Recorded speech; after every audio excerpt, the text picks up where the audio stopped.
All right, here we go. Let's take a look at the next section here. So we're building off of what we've kind of been laying the foundation. So we've been looking at these statistical studies.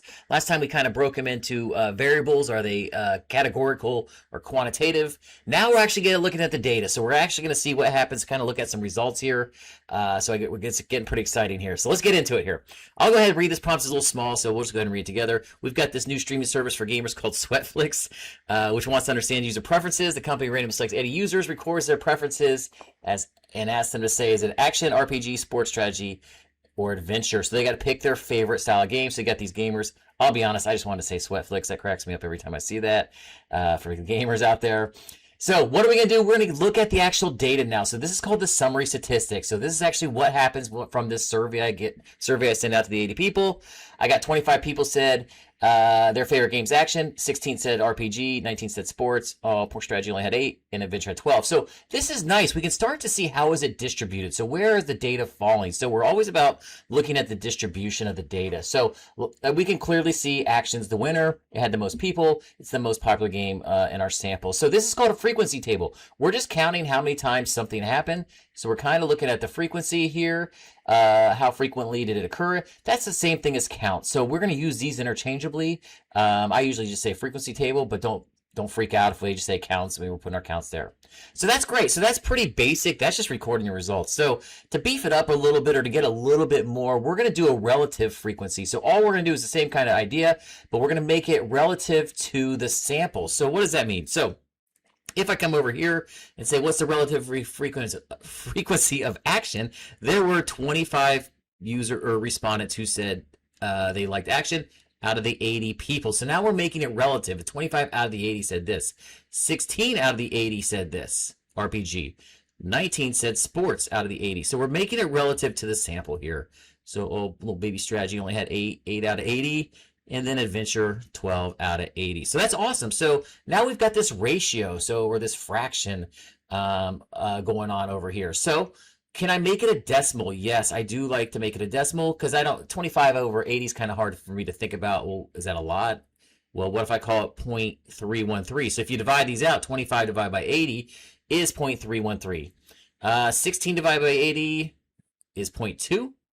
I did these beforehand. That's not mental math. I ain't gonna lie right there. I got them written down because I did it beforehand. 19 out of 80, I got 0.238.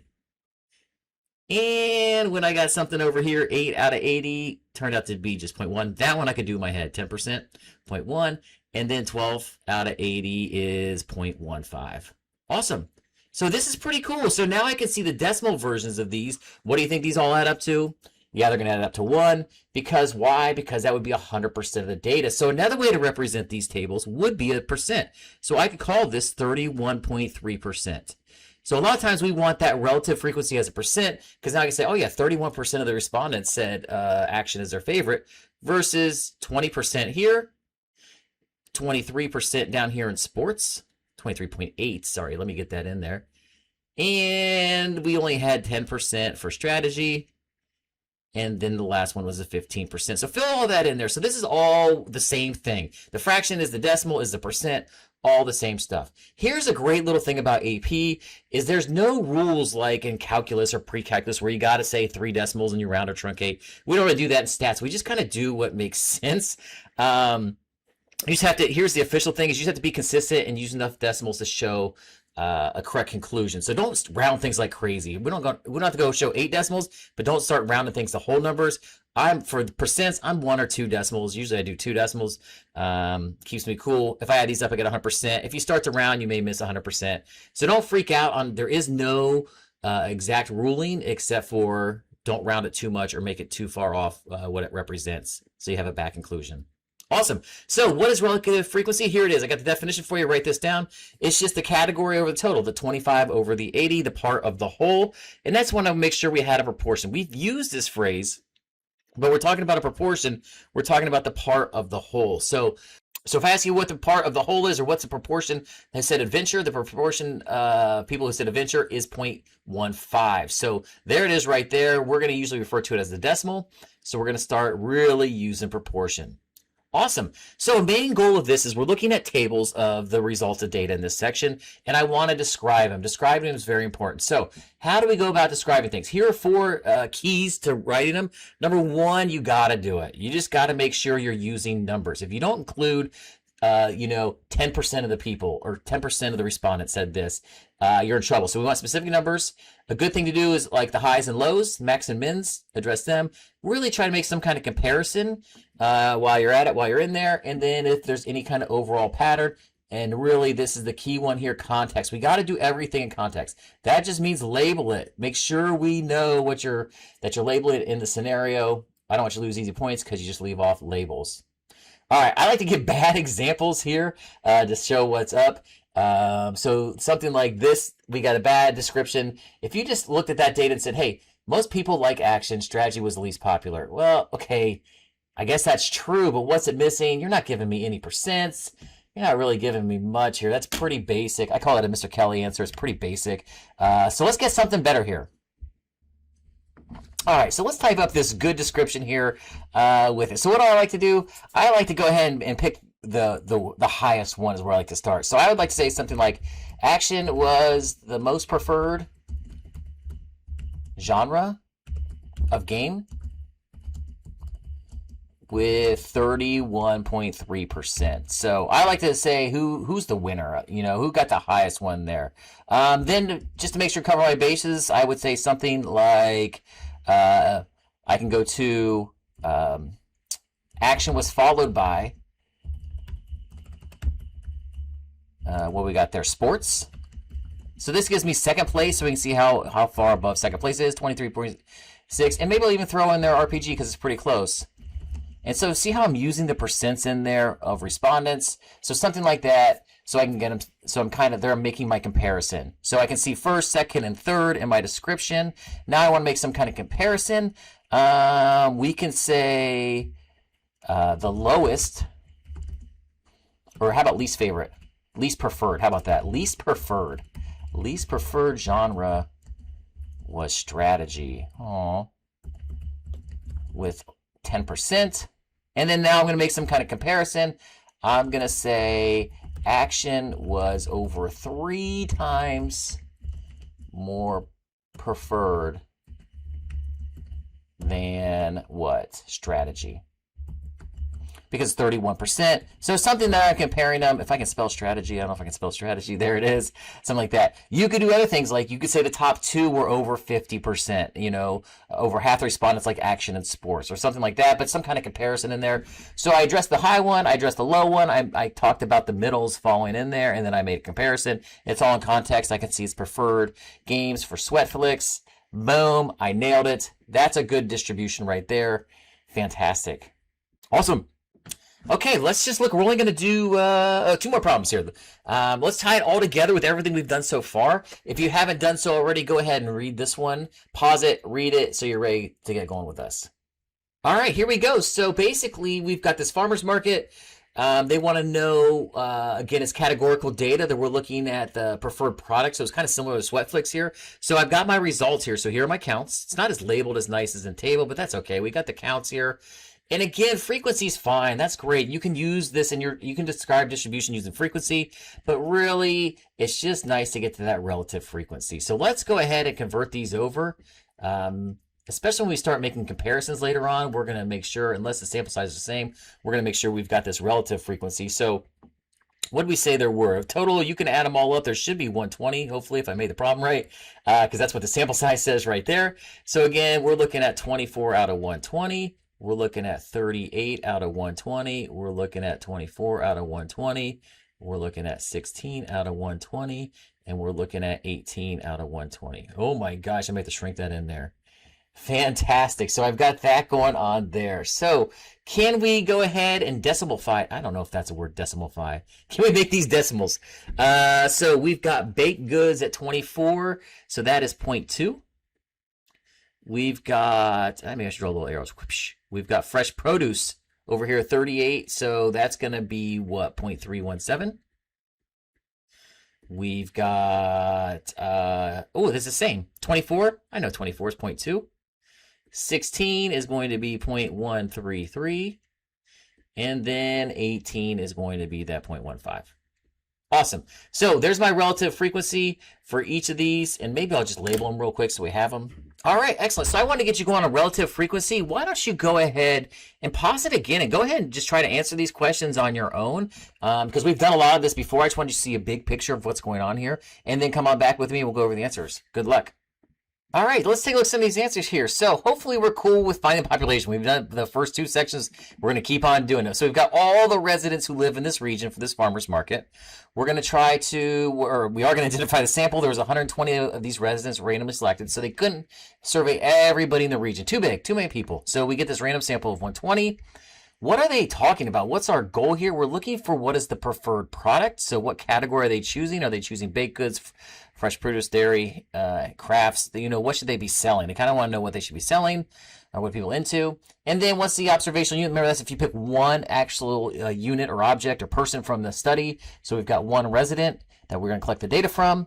The parameter, this is where it gets a little trickier. So now, remember, we're talking about true proportion. So the idea of these proportions, I don't know what percent of the whole population like flowers. I don't know it. So I don't know all the residents. So I'm going to go over here and calculate a statistic. But I can ask 120, and I can find the proportion from my sample. In fact, there they are right there. You can list them all if you want, or you can just describe them. It's the proportion of the sample who prefer each category. You can list them all out. Parameter, you can't list them because we don't know them. So we're just going to say, well, this is the parameter would be the true proportion. Awesome. So we've got this sample. They made this claim, and they're like, hey, is fresh, I believe it's fresh produce. Let me make sure. So it says, the association believes fresh produce is the best and most popular category. And so that maybe that's want to make sure if that's true, they have enough produce for everybody. That should be their highest thing. So that was their claim. We get the data. Do we agree with that? So anytime they ask me to support a claim, I always start off with a yes or a no. I'm going to say yes. And then I just kind of repeat it. The data supports the claim that fresh produce is the most preferred category. So I just say yes or no. Answer it with a full sentence. I'm kind of putting things in context. And then now I'm going to justify it. And basically, you're going to do like you're describing the distribution again. I'm going to say fresh produce is the highest category with 31.7%. And again, you can do it with frequency, but I like the percents. So we're going to say yes with 31.7. Produce is, I'll go ahead and say, is followed by, oh, we got a tie here. Baked goods and dairy, with both having, 20%. So that's kind of cool. So second, third are tied. If we want to say, okay, crafts are the lowest, we can do that. I mean, it's not going to hurt or take away. Crafts is the lowest at, 13.3%? 13.3%. And again, if we're just justifying a claim, that's cool. If we want to make some kind of comparison like we're describing distribution, that's fine too. I always just kind of like to end with it. So what? Produce is over twice as popular or preferred than crafts. Handmade crafts. Sorry, sometimes I capitalize, sometimes I don't. It should all be lowercase. I can fire it up. I see the titles there. Awesome. So now we're supporting a claim. So yes or no, and justifying it, throwing it again, using real percents, throwing it in context, things like that. This is a little overkill here because I described the whole distribution, but why not? I'm doing it. I think it's good. Bring the pain. Let's do it. Awesome. Hopefully that went well for you. That's really the bulk of this this section. There is one problem left here with pause and clause. Let's just do it and knock it out, and then we are done. Go ahead and pause, read it, see what you think. All right, let's wrap it up here. So we've got this animal shelter is interested in the types of pets people are adopting. So they randomly survey 450. Curses.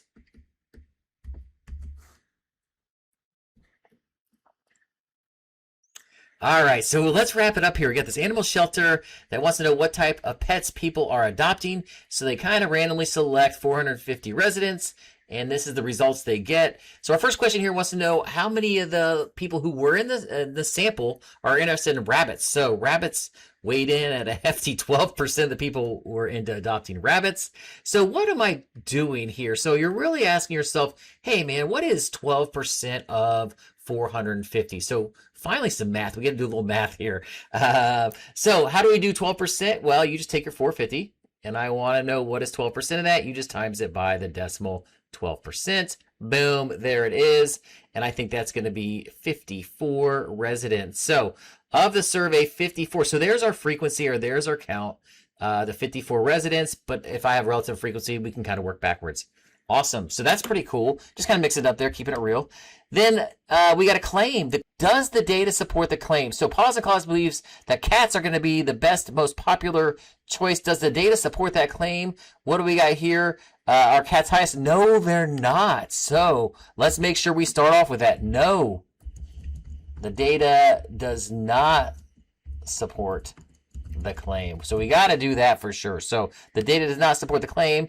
And then let's make sure we justify why. So I like to say the highest, or the most preferred pet is dog with 37%. Cats are second with 28%. So we can even go on to say here that dogs are like 9 percentage points higher. So we could say dogs are nearly 10 percentage points higher than cats. So we can really hammer at that. They outscored them. And we should probably end it with, though, dogs are most popular. Fantastic. So that's a good way to support that claim. Good luck on the practice and the mastery check. Peace out.